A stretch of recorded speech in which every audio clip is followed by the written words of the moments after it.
Good morning and welcome back to the KR Daily Transmission. Welcome to my living room. um, anyways, I am just getting a lot this morning. Had a lot of business meetings already this morning and I'm getting ready for more this afternoon. So, it's so interesting when I get on here live how many worlds I've been navigating, and then to come and pause and come here in this space to be here with you. It's an interesting part of my daily practice, actually, to slow down here with you, to take a moment and connect. And so thanks for being a part of my daily practice. Welcome to the KR Daily Transmission. And we've been talking about we've been talking about the things. Lovely to have you here together, here with me and in my living room. And feel free to introduce yourself to everyone in the chat. And oh yeah, we're in that equinox portal, by the way, in the middle of Mercury retrograde. Forgot about that. Today's the equinox portal. It's felt like the portal's been open for longer than a day or two. It feels like it's been open for a couple weeks during this Mercury retrograde. And oh, you're welcome. Hi, everyone. It's so good to see everyone. So yeah, the portal that's happening today for the equinox. For me, equinoxes are always, and eclipses and solstices, they're always a time where the portals between the worlds are really wide. So actually, we're kind of on point with talking about transitioning to the other side, because interestingly enough, a lot of souls choose solstices and eclipses to leave. And even, equinoxes, solstices, and eclipses to move on from this world into their next chapter of eternal life. And so I wanted to get to answering some of the questions that have been coming in, and I'm happy to take your answers in the chat for you on the subject matter, because I think it's been really powerful for our community to start exploring this subject matter in preparation for our event in Scottsdale, Arizona on October 15th, Love from the Other Side. And it's been interesting for me to watch, like, the tender petals unfurling in our community and in our heart chakras around this subject matter. And hi, Sophia. And witnessing people's bandwidth to share and to contemplate and to go deeper in the subject matter. It feels good to witness that happening for our community here online today. So thanks for being a part of this revolutionary dialogue. I'm going to go over to my WhatsApp thread to get today's update on the questions. Okay.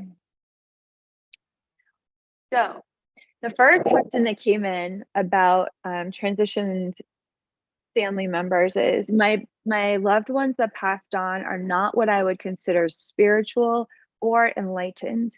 Do you have any suggestions to support my integration for receiving messages, even though my perception of that individual in their life may not be someone I would normally take advice or wisdom from? Welcome to everyone joining us now. Yes, I definitely have some advice about that. Not all of the people that you're connected to that go on to the other side are people you want to receive advice or wisdom from. And so you can gauge that from what your relationship was like with them when you were in the physical world with them. And so if it was traumatic, if it was painful, if it was even abusive, chances are good those souls have gone on to have to integrate their life lessons with the ascended masters, the angels, their spiritual guides, to contemplate where they want to go next with that growth. And so if you feel in souls that left a lot to be desired in their physical life with you, if you feel them contacting you from the other side, they're probably looking for one or two things. Number one, forgiveness from you. some kind of reconciliation. It's not about them being a spiritual guide, it's about them attempting to make amends.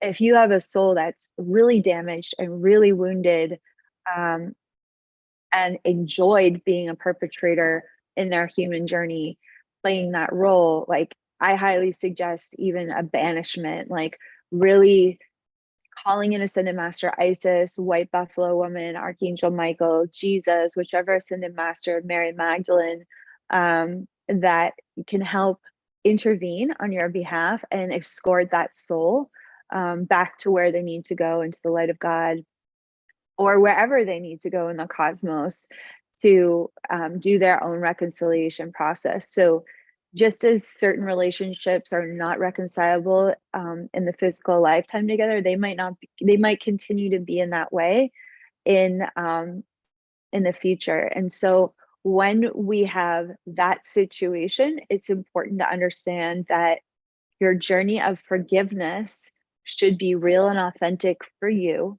You should never try to forgive something or someone if you're not ready to, but it is important, if there's an outstanding wound with an individual that has crossed over, that you are looking at that healing journey very consciously. You're very consciously involved in that healing journey, and so that healing journey can bring you to the point where you can forgive them. And remember, forgiveness isn't about condoning the actions of others. Forgiveness is about setting yourself free from unresolved anger, resentment, and even hatred towards those individuals. Why? What's interesting about unresolved anger, unresolved hatred, unresolved resentment is that it actually gives your power away to that soul or to that person who has wounded you. And so again, the journey of forgiveness is about, I forgive you because I am going to set you free from draining me of my energy. And if we have long-standing resentment, grief, long-standing hatred towards another being, it can eventually become toxic to ourselves and drain our own energy to that person or to that soul. So again, the process of forgiveness is about setting you free, so that that person or that other or that soul that's crossed over is can no longer have a hold on you or a toxic cord with you.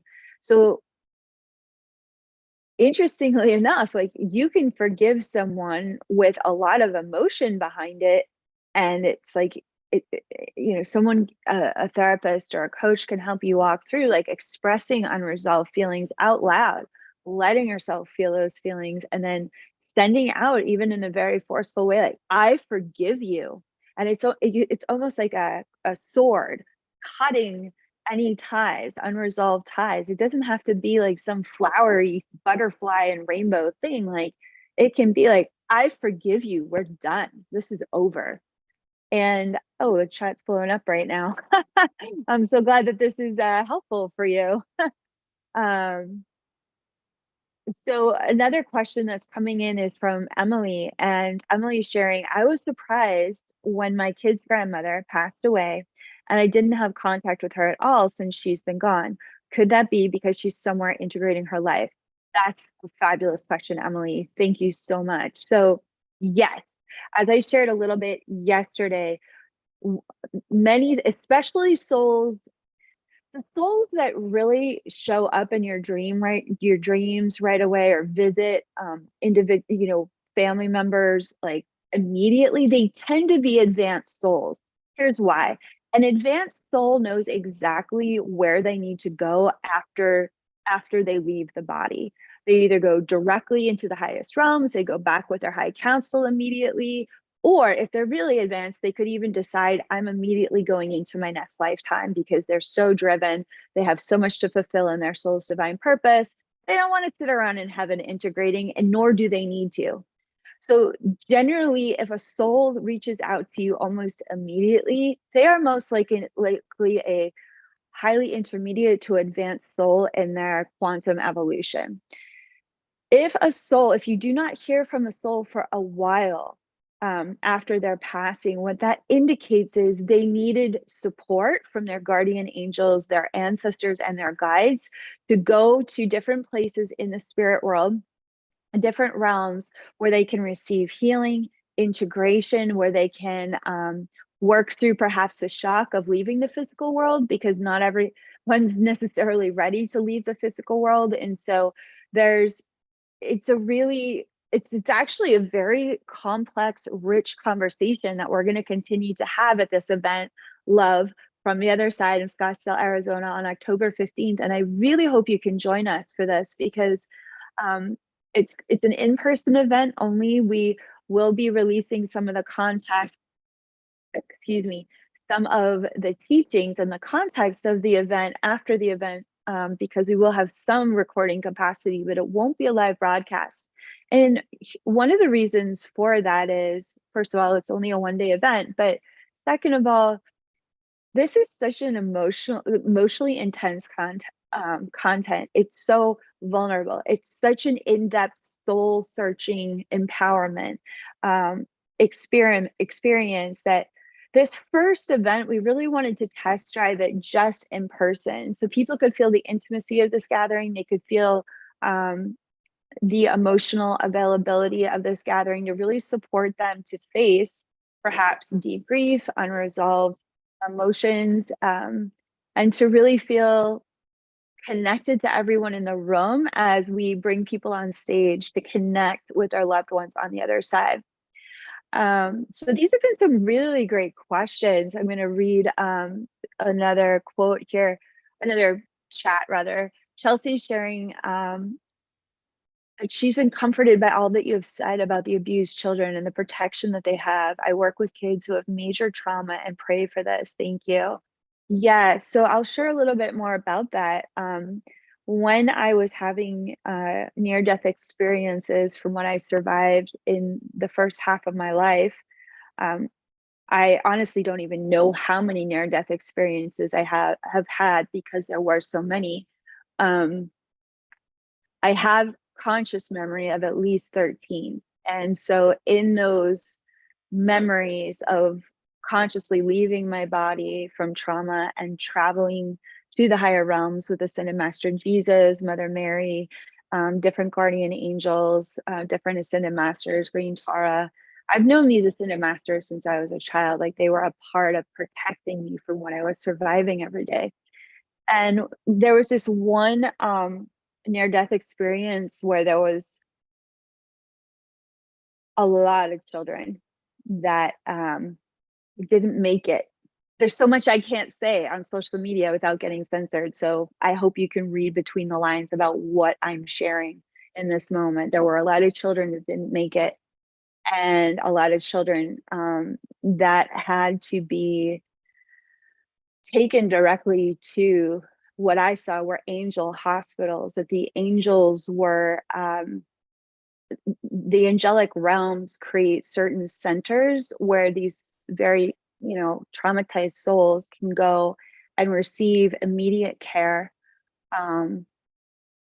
for different parts of their soul, for different aspects of their emotional body, their mental body. And if they're being sent back, like how I was being sent back again and again, a lot of that healing in the angelic healing centers involves sending enough spiritual healing with the soul back into the body, so that the body can even potentially repair itself in miraculous ways and keep going. And this interfaces well actually with the child's body, because a child's body can regenerate so much faster than an adult's body. And so just because, I at first I was hesitant to share that because just because an angelic centers are set up in the spirit world to support with the crossing over of these children, or the spiritual support of their ongoing survival on the earth plane, I don't want to offer that as some sort of comfort, as though we should ignore this massive global issue, this massive trauma that's happening across the world every day, all day long, all night long. And I believe that's why there's such a massive ramping up worldwide as to the distractions of the agendas that are happening everywhere to keep people from knowing what's really going on a global level. And so, this conversation, love from the other side, which is happening in Scottsdale, Arizona on October 15th, this really came out of this desire to help people connect with their loved ones on the other side, and to even help release them of these abusive relationships that they did have in their physical life, but they don't want to continue to be persecuted by souls in the afterlife. It's like, that's really a big, I have such a deep compassion for that because of what I survived. Like, it's the reason why I created this event, is because I've received so much like healing and empowerment, um, as I've allowed this healing journey of being able to witness these souls, talk to these souls, connect to these souls, and connect to their, family, friends, and relatives here on earth. There's so much healing. There's so much forward momentum. There's so much that blossoms and opens up in people's lives when they realize they don't have to be stuck in a time loop of trauma. And that's what happens a lot of times with death, is we don't have this kind of dialogue. We're not having these kind of conversations enough as a culture. Death is often just shrouded in so much mystery, so much doctrine, so much even occult understanding of or perception of what's happening. And the truth about death is that it's simply one moment in your journey of eternal life. So it's like, okay, you leave one body, but your life keeps going. Everyone's life keeps going. There's very few souls that merge back and completely disintegrate their soul back into the light of God. That's like, honestly,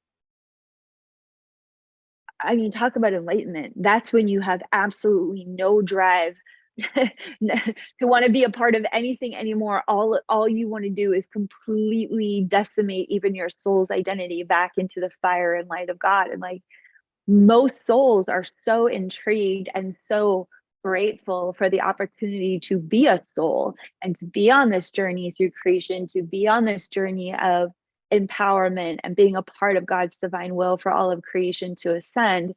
Most souls are really interested in that. So, I'm always like stumped when people tell me they don't believe in reincarnation, because you don't have to believe in a religion to know, or to even guess or have a feeling that like we are our souls are the stuff of miracles. Like we are designed to live eternally, if that is what our soul chooses to do. And so wearing bodysuits is just like wearing clothes in terms of how many lifetimes an advanced soul has lived. And it's because we're we're so curious and interested about how to be a part of God's plan, how to be a part of the divine will, how to be a part of divine love, how to uplift the consciousness of God within all beings. Like, we live a lot of lifetimes to explore what that means. And so death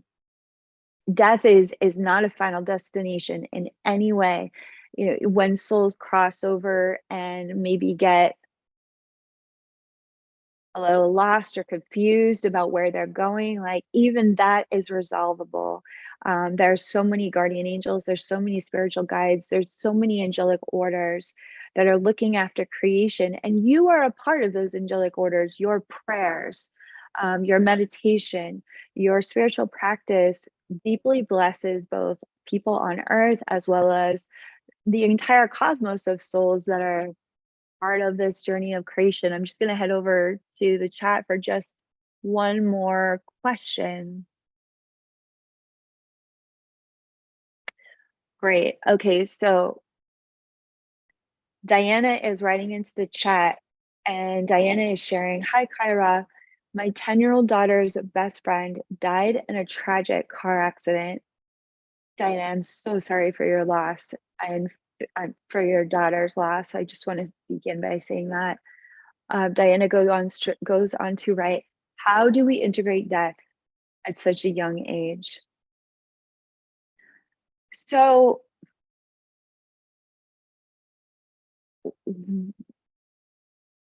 the first step of integrating any trauma at all, is to let yourself be with your feelings, your shock, even your anger about it.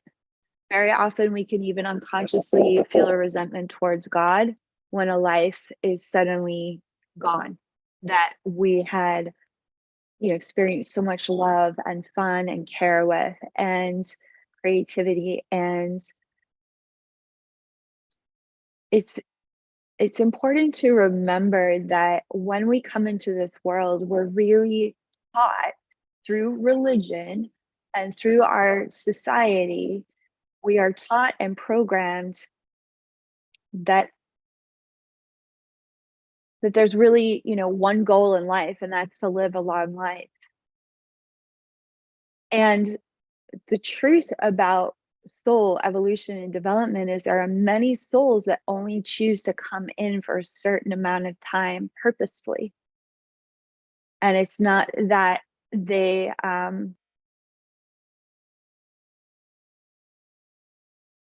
do I say this? It's not that they don't care about the souls that they're leaving behind, but there are souls that quite literally choose, I'm going to live until, as in this case, 10 years old or 20 years old. There are many people that will leave in the middle of their Saturn return 27 years old. Um, and the way to integrate the gift that was given is to deeply celebrate and recognize every opportunity of transformation, every opportunity that you got to grow with that soul for the time that they chose to be here, and to deeply honor and celebrate every gift that they gave, every insight that they offered. How did their light bring greater light to your life?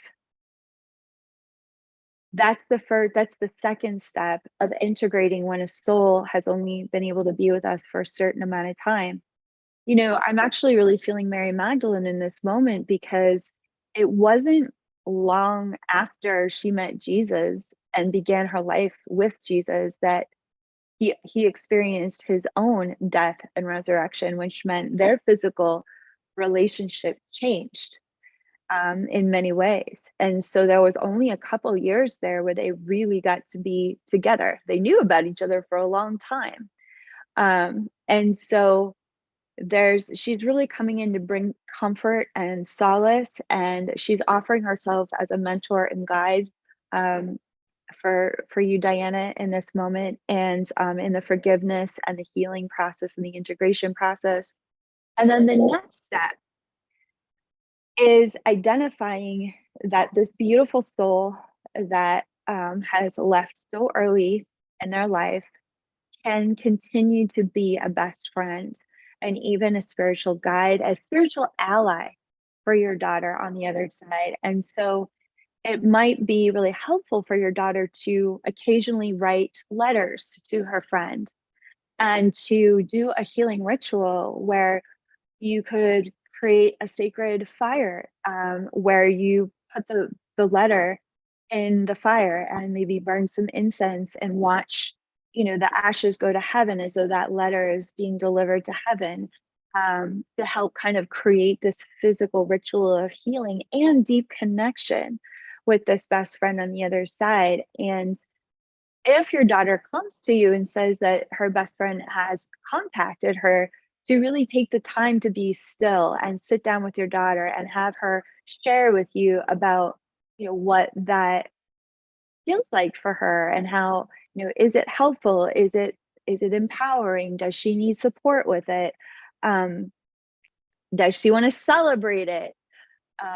So there's this whole very proactive approach that we can take, both first internally to resolve the unresolved within us, but then over time, as we resolve the unresolved within us, what happens is there's a space that's created with us within our hearts for a rainbow bridge of connection and deepening with that soul in a new way, in a new chapter of a relationship.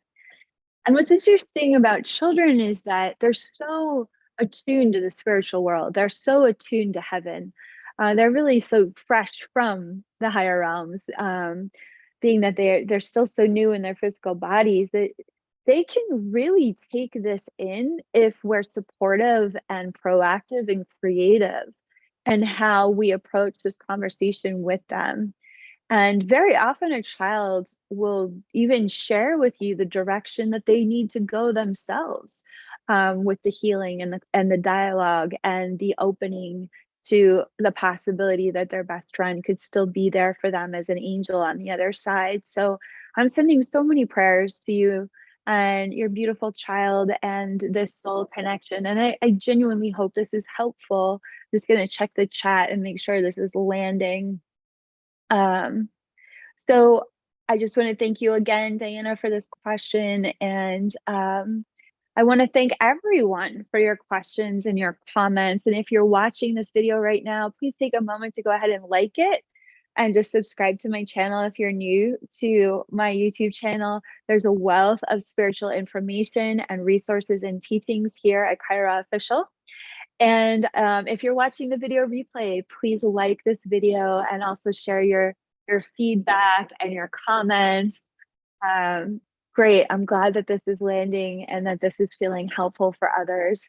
I'm so grateful to hear that, because of course I always want it to be helpful, everything that I do. So just calling in Mary Magdalene, who I've been feeling really strong right now, as well as Isis. I'm wearing my Ankh, the Ankh of life, helps us connect. Oh, Diana, thank you for commenting that this was helpful for you. You're so welcome. My heart is so with the children and like how we can create a new paradigm of parenting children and allowing them to reveal to us how brilliant they already are. And so it's just so grateful to know that that's landing for you. Monique is sharing this week has been such a beautiful conversation. Thank you. And Jody sharing that was a beautiful response and it's very helpful. I'm so glad. Thanks everyone for your support. So yes, if you're watching the video replay, please be sure to like this video and just subscribe to our channel. And that really shows your support for the Sophia Code movement and for the KR Daily Transmission, which is a free ministerial offering at this time. And I'm just really so grateful to be here with you. And I'll see you all tomorrow for our final KR transmission of the week. And thank you always for taking the time to connect. Many blessings from Ascended Master Isis. That was the thought that I left off on. I'm wearing the Ankh for this conversation. We have these new Ankhs that I designed that have gemstones in them.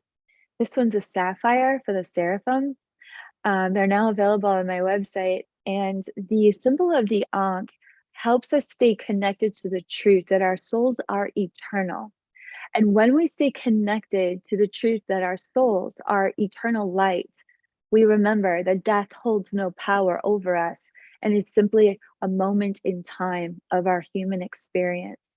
So just sending out that energy of Isis from my heart to yours, and also giving thanks for the presence of White Buffalo Woman and Mary Magdalene that's also been supporting our dialogue today and all week long.